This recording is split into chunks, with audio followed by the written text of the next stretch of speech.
Hello and welcome to Learn to Trade, everyone. My name is Kevin Tate. I'm your host. I appreciate you being here with me today. I would like to shout out all of the channel subscribers and channel members and our website members. I appreciate you all. I appreciate your support. Let's keep this growing and keep your questions coming. Today, what I'm going to do is for this broadcast, which is called Tech Talk with Learn to Trade, Commercial Equipment Questions and Answers, I would like to go over a few questions if I can tonight and let maybe we can find some answers for somebody out there whoever had the question, and maybe help out some other technicians or people out there that have equipment that are running into the same issues. So today I'm going to start off with a question that was a very good question from Brother James Warren. James, I shout you out. Thank you for sending your question. Hopefully, we'll be able to find an answer for you today. So, James had a question on the Bunn Ultra-2 unit. Okay, he says, I have the same unit, the same machine, bought it used for my shop. For some reason, it will get cold but not freeze up. The compressor kicks on, excuse me, the compressor kicks on, augers spin, the shaft pins are intact and clean. I let it run for like 6 hours, and all it did was get cold to about 50 degrees. So it got to about 50 degrees. Do I have a solenoid problem or dirty parts or something? It's driving me crazy. So once again, thank you for your question, James. I appreciate that, and we're gonna see if we can guide you to some answers for this. So what I'm gonna do is, as you can see, I'm on the website, Learn to Trade, www.learnatrade.online. You can go to the website and you can go to our service manual library. And in the library, I have a number of different service manuals that will be helpful to you out there in the field, um, and anything just to do research on certain pieces of equipment. But definitely take advantage of the service manual library on our website, and you could just go there. You can click on right here. I'm on the Bunn Ultra 2. Click on the piece of equipment, download it, and it comes right up to the manual that you clicked. Okay, so now we're in the manual. I'm just going to scroll down to the troubleshooting section that I feel will help out Brother James with his question. See right here, troubleshooting chills but won't freeze. Okay, so let's go through this a little bit. Let me see if I can make it a little bigger for you. Hopefully that's good. Let's go through the chart. Okay, chills but won't freeze. First, this is the dispenser in day mode. Okay, now this is within the service menu where you can set the machine for day mode or night mode. Where if it's in, you want it in day mode if it's no during normal business hours. Okay, if you're um, gonna be using it at night, then you could put it into night mode, and then it'll freeze, for the those hours at night. But more than likely, you want it in day mode. Okay, so is it in day mode? Let's say yes, it's in day mode. Okay, and then right here, go down. Dispenser in ice mode. Okay, Now look at the, hopefully you can see it. Look at the word ice. It's in all caps, okay? So let's say that yes, it is in ice mode, okay? Um, in order for these Ultra 2s to be in ice mode, I'm probably getting a little ahead of myself, so don't mind me. I'm just speaking on what I experience. So if it's in ice mode, you want to make sure it's in all caps, okay? And then let's say it's in ice mode. I'm going to go with the flow chart, and then let's say yes, okay? And then it says verify augers are turned on, okay? So when you put the machine into ice mode, the augers are going to start to turn. It'll have a few seconds delay, and then they'll start turning. But you want to make sure that if you have it in ice mode, it shouldn't be no longer than, I would say, 15 to 20 seconds. And then you should see the auger start turning. Okay. If you don't see the auger start turning and it's like been a few minutes, then there's more than likely a problem with the augers. But I don't think we have this issue with what Brother James was talking about. So let's just go on and say verify augers are turned on. So your augers are turned on. Then it's saying, is the display showing uppercase ice mode? Okay, that's what I was getting at earlier. Is the display in uppercase ice mode? If it's in lowercase, it's not going to freeze. It's just going to be like chill. Okay, it's just going to be that's more like a defrost. Okay, so if it's in lowercase, you don't want it in lowercase. You want it to be in uppercase. Okay, so let's say it's in uppercase mode. Yes. Is the bricks level high? Okay. Um, the bricks level, let's say, is the bricks level high? Usually if you're doing a mixture on with a juice or with a concentrate, because usually these come with a concentrate that you pour in, um, and you mix it with the water, and then you let it run and do its thing. Um, and for me, as a technician, I use a refractometer to measure the bricks on it as far as the sugar to water content. Okay, so on my refractometer, for those who aren't aware, the refractometer, it measures your sugar to water levels. Okay, and it's kind of like a scope, and you just take a sample of the product and put it onto the lens, close the plate. I have a few past videos that you could see that in, working on Slurpee machines where I use the refractometer. Or you can also look it up and see, how to operate refractometer. But that's basically what the bricks is. Okay, your sugar to water content. So let's say, um, is the bricks high? I would say high. They're not really specifying what they're calling high, but usually you want your bricks around between 12 to 14. Okay, between 12 to 14. So let's say that it's not high. Then they're asking, is the filter dirty?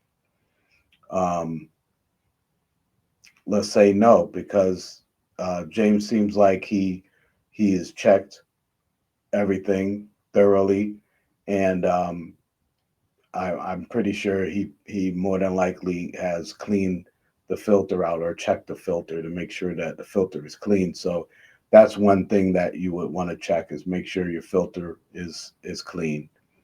Okay, and then over here it says, is the filter dirty? If you say no, then they say have a certified refrigeration technician check for low refrigeration or blockage. Okay, if you say yes, then they're saying go to step three. Okay, so that's what that three means. And then up here, if you said that you had a high bricks, they have two, so that would mean that they want you to adjust it. So if you had a high bricks like up to um, say 18 to 20 on your refractometer, that's a high brick. So you would want to adjust that down to say 14, 13 and a half, 14. Okay, and all you're doing um, really to adjust your bricks is you would probably have to add water. You'd have to add water in order to get the right bricks. Sometimes it takes a few times to do it, but I would say that that would be the way to go to check your bricks and stuff like that. So that's what they have on that yes side. Okay, so on that no side, it says, is your dispenser in day mode? No. Then it says set into day mode. Okay, and then it has a one. Then that means press done. So you set into day mode, and then you press done, and then you should be able to go on from there. Okay. Everything else here, let me see in the uppercase portion where it says, was your display showing uppercase ice mode? No. And then it says, is thickness screen set low? Okay. That thickness screen, that's when you go into your menu, you go into your service menu.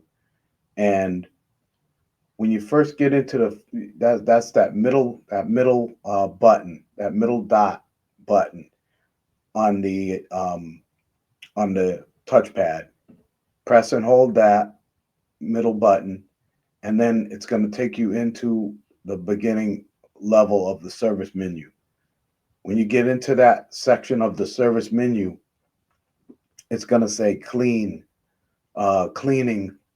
steps, or cleaning, it'll say, and you want to press no.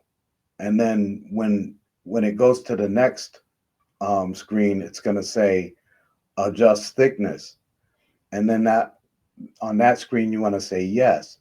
And now with Bunn, on their Ultra 2s, those machines usually are factory set to 8. Okay, on both sides, on the left and the right side. So try to take a note of that and remember that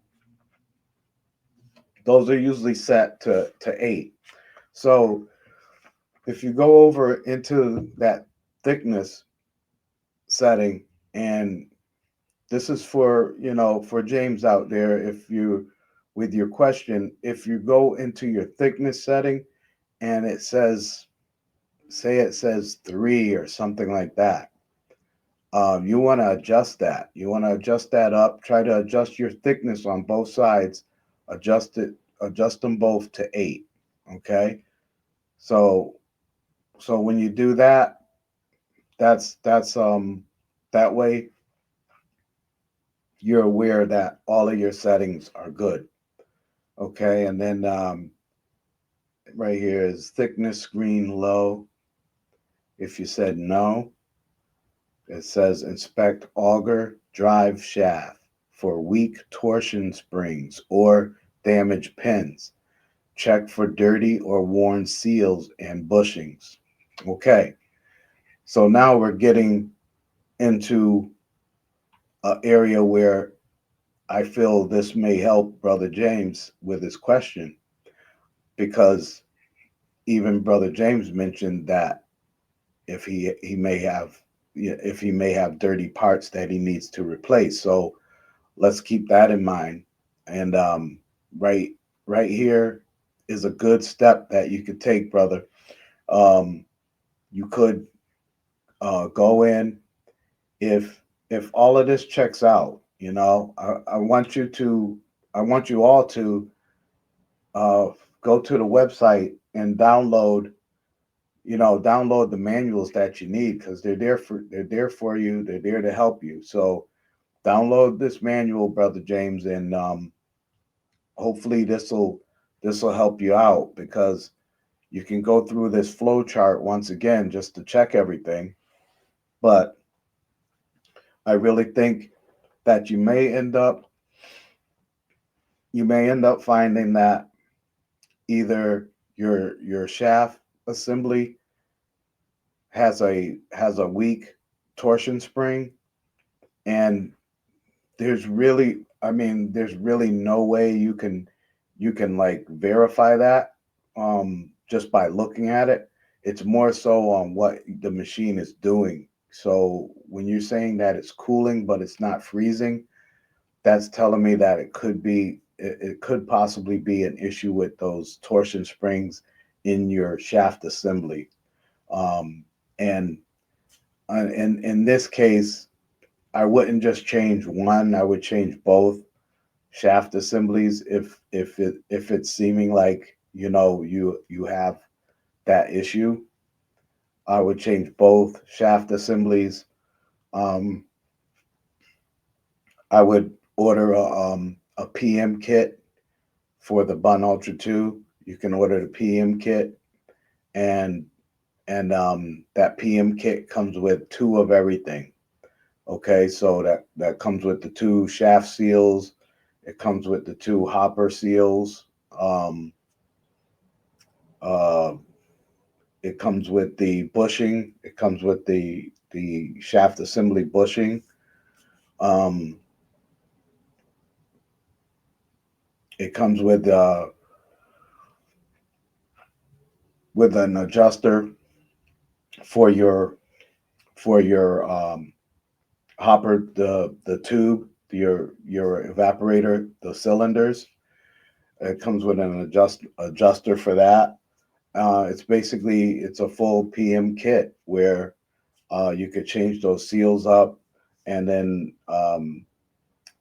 change out your shaft assemblies, and you're basically doing a PM on that equipment, and then go from there, because I really don't think you have a refrigeration issue, because it's getting down to like 50 degrees. And then the other thing is you can also check by going into your torque temp um, settings. Okay, and you can go into your torque temp settings by hitting the two end dots that are on the touchpad. Press and hold them at the same time, and then give it a few seconds. It's gonna go over into a screen that's gonna say torque temp, and then you're gonna get the readouts up there right on each side. You're gonna get the readouts, and when you do this, take your hoppers, take both of your hoppers completely off, and then just let it be the bare cylinders spinning. Going with the shaft assembly going around. Just let it be those bare cylinders open open up, and then go into your torque temp, and then watch those numbers. And when you have the hoppers off of your Ultra 2, you want to see between 0 to 4 for your torque. Okay, you want to see between 0 to 4, and then at the same time you want to have both sides in the ice mode, in the ice mode with all uppercase. Okay, you want to have them both in ice mode, and you want to see between 0 to 4, and then you should see when it's in ice mode, you should see those highlighted. It's like a highlighted bar right next to the number on each side, and they're gonna be it's gonna be like a full set of bars, just like on your phone batteries shows that full bar. You want to see both full bars on the side, and then that's letting you know that your solenoids are open. Okay, that they're open, and refrigeration is flowing. So when you see that, you can easily then test your your solenoids. You can go over with a flathead screwdriver, go put your flathead on the top of the coil. Okay, put your flathead on top of the coil, and then pull up, and you should feel a pullback. You should feel like a magnetic pullback because now those valves are open. Okay, so if you do have a problem with the coils like you were thinking, that'll let you know for sure because as long as you're in that test mode, you're in that torque temp mode, and your solenoids are both supposed to be open, you should feel a magnetic pull on each of those. Okay, if you have one that does it and you have one that doesn't, then that one side has a bad coil, and you'll more than likely you'll just have to replace that coil unless you're not getting power to that coil. So in that case, you'll have to go ahead and check to make sure you're getting the proper voltage to that coil. Okay. Um, I'm just going over some notes here, and I think that is, you know, about all I could give right now, as far as what Brother James had sent. Um, I mean, the other thing is not cooling at all. And James was saying that it's cooling, but it's not getting frozen. It's not freezing down. Okay. And see, the next one was freezes, but not thick enough. But that's more of a thing with your bricks ratio. That'll be more of an issue with your bricks ratio. So that's something different, you know. Then you have no hood lamps and noise,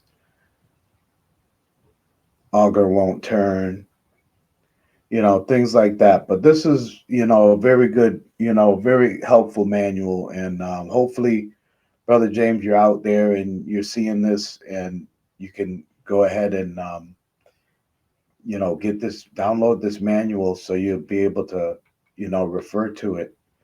And, maybe this will help you out, maybe this will help you out some. And again, what I'll do is, excuse me, I will put this, I will put this down, on the link for you all. Um, I'll put the link for the Bunn Ultra-2 in the description, and I always, put the link for the website in there also. So that's, that's something that will be done. And that was from Brother James' question. Brother James, I hope that this helps you some. Hopefully you get to see this, and hopefully, you'll get back in touch with me, through the community section, or email me, let me know how it went. So now let me move on to another question. I don't have a name, for who sent this. Sorry about that, but I don't have a name. But this one has to do with the JDF2. It says, when you replace the temp control, do you put, oh wait, I'm sorry. This one is, do you put in a new, oh, okay. No, this is, I'm wrong about that. This next question is not about the JDF2. This next question is about the Star chili cheese machine. Okay, it's the Star chili cheese machine. Give me 1 second. Let me, I'm not too sure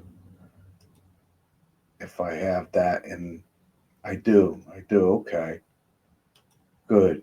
I'm just gonna pull up the Star chili cheese machine.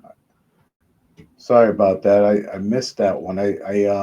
I thought that was for the JDF2, but it's, this one is for the Star chili cheese machine. So he says, it's saying, when you replace the temp control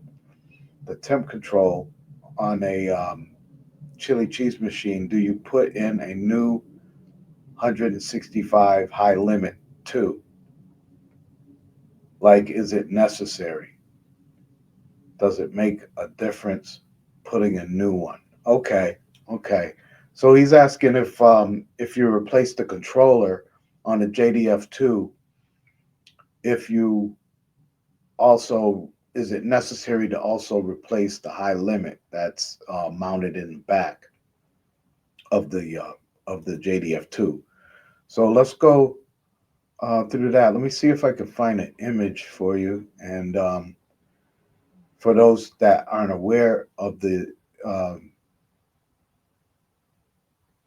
those who aren't aware of the Star Chili Cheese Machine, this is basically a schematic of the wiring and stuff and the components of the chili cheese machine itself. And what the viewer was questioning was the this this piece right here. Let's see if I can, maybe I can mark it for you. Let me see. I'm gonna try it. Here we go. Right there. Sorry about my drawing. It's not that good, but we do what we can do. All right, so that's that's the area right there that he's talking about, the controller, as far as the controller goes. And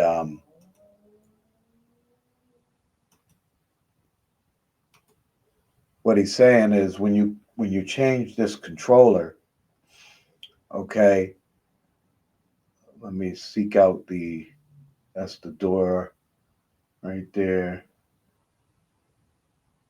I'm just seeking out that high limit. I believe that's right here. Yeah. Okay, it looks like the high limit is right in here. Pump switch, limit thermostat. Yeah. Okay. Give me a second. Let me locate it here. Right here. Okay. Let's see if I can mark that in blue so you can see right here. Okay, right there is the high limit. So hopefully you can make that out.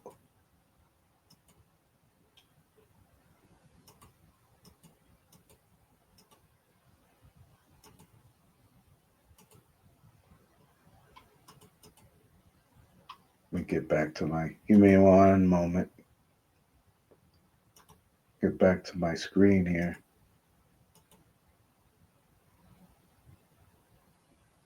Okay, that's out.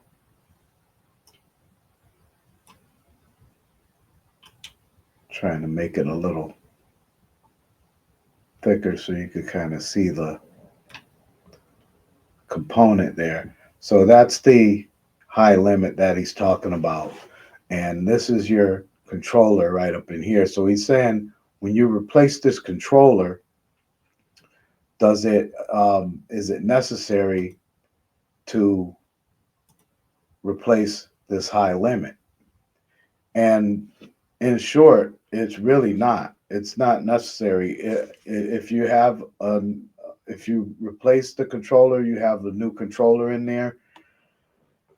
You're you definitely are going to have to test it out. Okay, so you're gonna have to take your time, and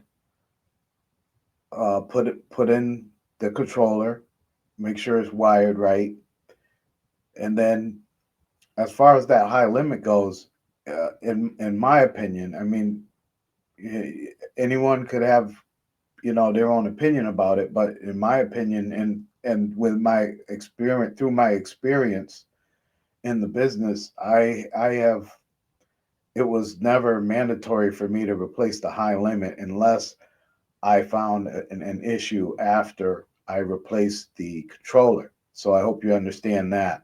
So once I replaced that controller, and then you always want to stay on site. You're always going to stay on site to make sure that unit heats up to about between 145 and 150, 150, 145, 150 degrees. Okay, so you're always going to stay on site to make sure it heats up. So you want to see it heat up. And I mean, it's just a good practice. It's just a good practice. Stay to make sure that the equipment is functioning correctly. All right. So I put in my controller. Okay, let's say you put in that new controller. You go ahead, take your time, let it go heat back up. Okay, you put your panel back on because you don't want that heat escaping from out the back. So put that back panel back on, and then go ahead, make sure you set your controller. Make sure you set your controller for a set, a set point of 150. I usually set mine to 152, 153. But you could set your set point to 150. It doesn't matter as long as it's at 150. You want to set that controller, make sure it's set and saved, and then go ahead and let it heat up. And then you will see from there, it'll get up to 157 sometimes. Sometimes it'll get to 158, and then you'll hear it click, and then you'll start seeing it go back down. It'll gradually go back down. It'll get down to about 140, maybe 137, 135, and then you'll hear it click again. That's that high limit. That's where it's cycling, okay? And then when it gets back up to say 155, 157, it'll click again. So you just want to stay on site and make sure that your unit is cycling properly. If you find that you change the controller and then it's going up to like 160, 165, or beyond, then at that point I would say you could go and replace the high limit. Okay, so hopefully that helps you on that question. And that I mean, that was a good question because a lot of people don't think about that. They think like, I can just, I put in the controller and then I can just, go, but you do want to make sure that you sit back and check out everything. Make sure that um, everything is operational. Make sure the machine is cycling properly. Okay, so that's a good one. I will also put the link for the chili cheese machine in the description of this video as well. So that was a good question. I appreciate that, and thanks for sending that out. All right, let's move on. I got one more question left. If you guys could bear with me, I appreciate your time. Okay, the next question was: do you always check if the ice maker is working before doing any repairs to prevent being accused of having broken something?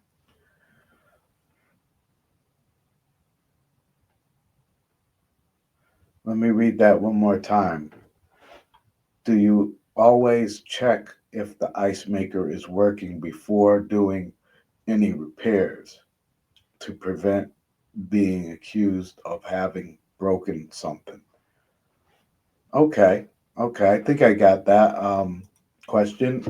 I'm sorry again. I don't have a name for that question.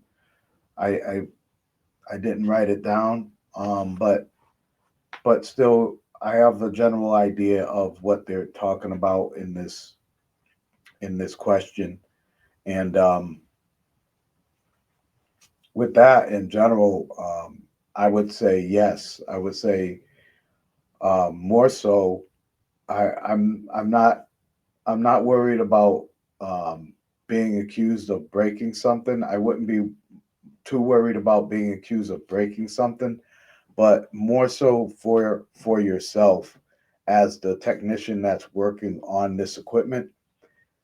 I would go in and first, um, the the person who called the service call in, they're when you go on site, they're already going to tell you what they think is wrong with it.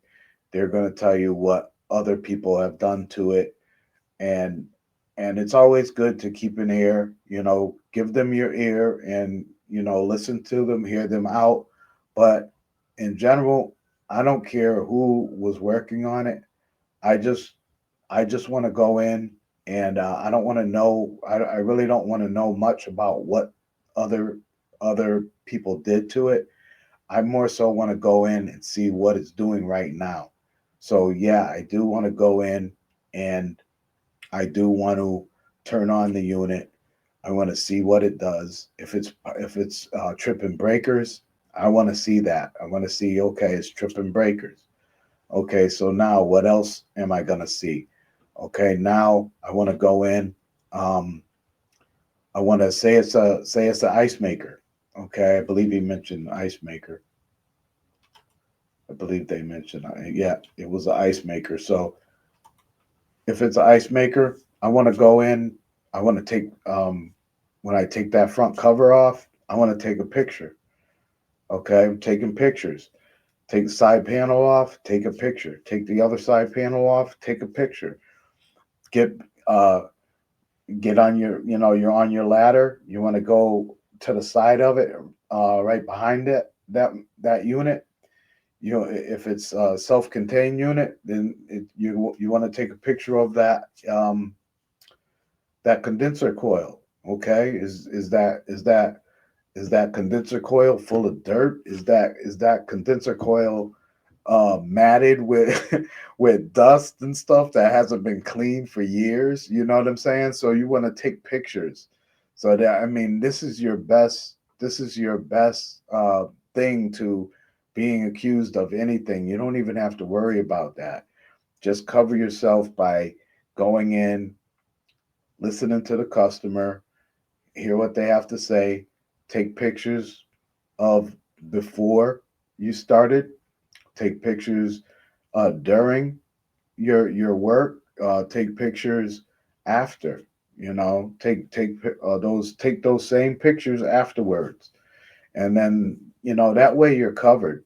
So I really wouldn't, don't stress out too much about getting accused. The only time that things like that happen is if you slip up.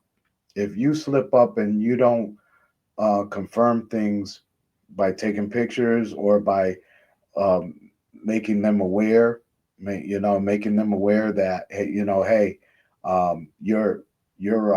ice curtain, your uh, your ice curtain is broken, it's cracked, or you have the plates, your evaporator plates are coming out, and they're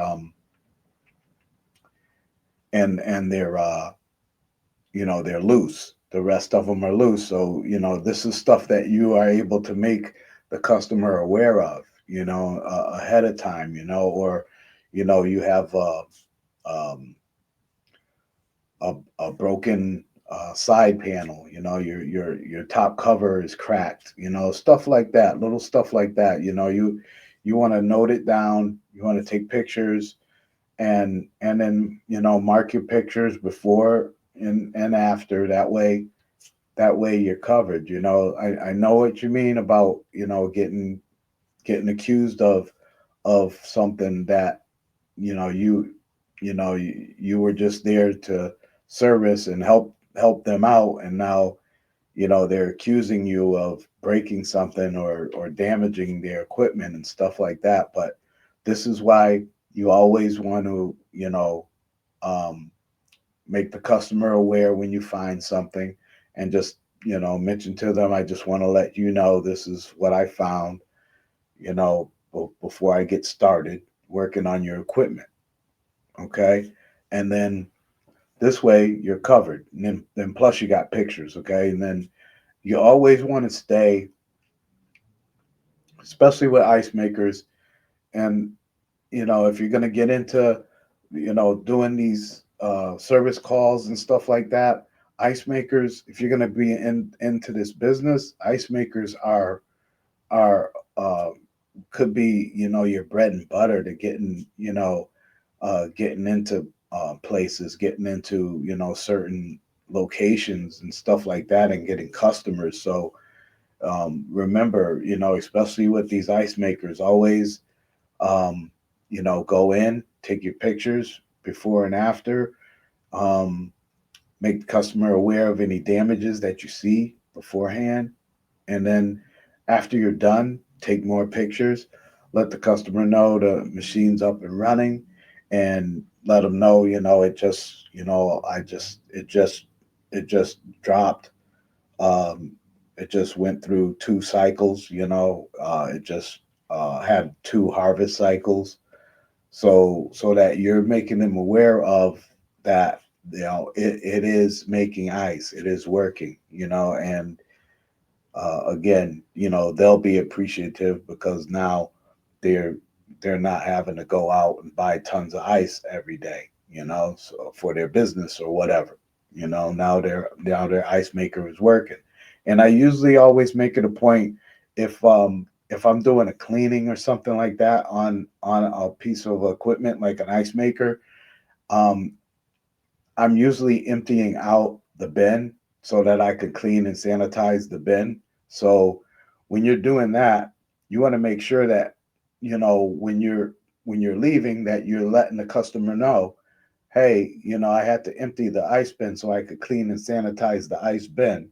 So you're gonna have to give it a couple of hours so that it can allow that ice bin to fill back up.